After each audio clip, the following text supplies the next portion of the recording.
concerned. Air India has cancelled all scheduled operations of flights to and from Dhaka.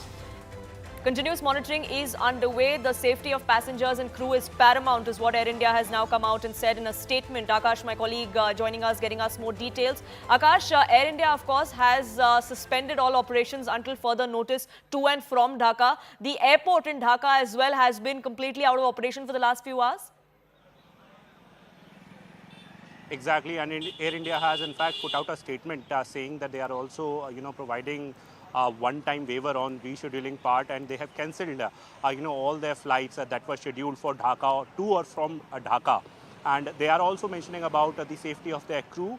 Also, it is very important to mention that Indian Railways has in fact terminated all the services till 6th of August. We have some freight trains in Bangladesh and also some wagons of some freight trains of Bangladesh here in India. And both the sides have detained the wagons, and we are expecting some sort of statement on those wagons as well. But at this point in time, as far as trains and flights are concerned, so Air India has at least announced that they have suspended all the flights from and to Dhaka.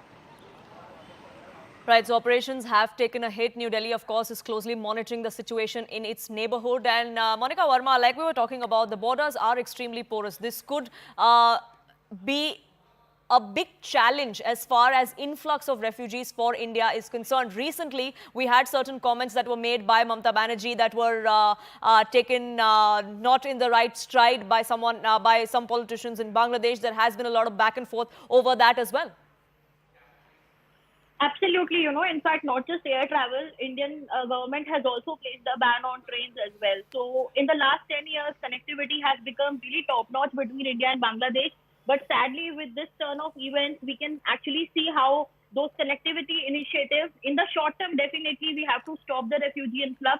And for this precise reason, New Delhi has already stopped all kinds of travel between India and Bangladesh. And also looking at the situation, I think a circular has already went out from the Ministry of External Affairs regarding people, especially Indian citizens in Bangladesh, to take care of themselves, be in safe spaces and all. But this is a perennial issue when it comes to India-Bangladesh relations. We fought an entire war because of this, the 1971 war. This was one of the biggest reasons, the refugee influx. And today also we share a very long, contiguous border with Bangladesh. And it is a politically volatile question always, at all times in India, not just in West Bengal, but also in Assam, where the demand for an NRC was placed, and then other states as well. So I think, and centrally also, many politicians have always said that this infiltration from Bangladesh has to stop. So I think this definitely is a cause of concern, but I won't limit my analysis to only short-term refugee crisis, but I'll also look at the long-term, impact of this. Understandably and also fortunately, thanks to Hasina's leadership, a lot of infiltration, especially those of the terrorists, was stopped by Bangladesh. And like Ashok sir was also saying just when he started out with his comments that, Bangladesh, under the leadership of Sheikh Hasina, had taken very credible measures to ensure that India's security is not jeopardized. And many terrorists who were operating in India's northeast were duly arrested, they were put behind bars, and a lot of action had followed.